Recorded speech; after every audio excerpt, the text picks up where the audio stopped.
Nature પાર્કમાં નવા મહેમાનોનું આગમન થયું છે। ભુવનેશ્વરથી અને ઇન્દોરથી નવા પ્રાણીઓ લાવવામાં આવ્યા છે, જેમાં વાઘ, વરુ, ડિયર અને માદા વરુનો સમાવેશ થાય છે।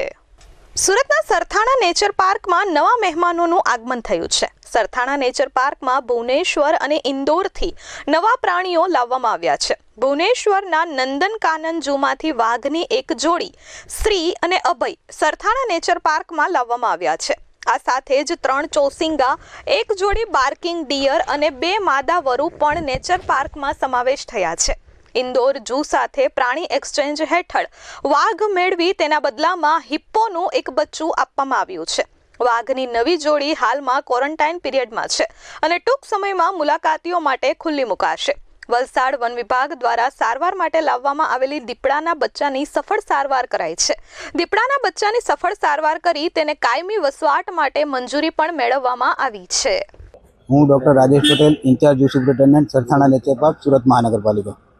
સરથાણા નેચર પાર્ક ખાતે આપણે 2 મહિના પહેલાં ઇન્દોર ઝૂ ખાતેથી એક્સચેન્જ કરી અને એક નર ટાઈગર મેળવવામાં આવેલો હતો, જેનું નામ રુદ્ર છે।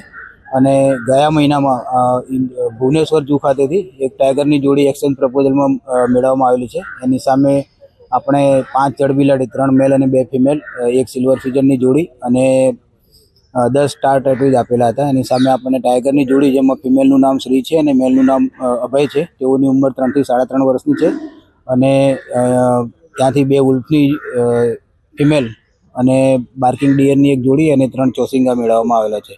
હાલમાં તેઓ બંને ટાઈગરને ક્વોરન્ટાઇન એરિયામાં રાખવામાં આવેલા છે અને એનો ક્વોરન્ટાઇન પીરિયડ પૂરો થયાથી પબ્લિક ડિસ્પ્લે માટે રિલીઝ કરવામાં આવશે। હાલ ખાલી સોમવારના દિવસે જ્યારે પબ્લિકની મુલાકાતનો ઓફ રહેતો હોય છે ઝૂમાં, એ દિવસે એ લોકોને નવા વાતાવરણમાં સેટ કરવા માટે 2 કલાક માટે ડિસ્પ્લે એરિયામાં રિલીઝ કરવામાં આવે છે। Bureau report S24 news, Surat.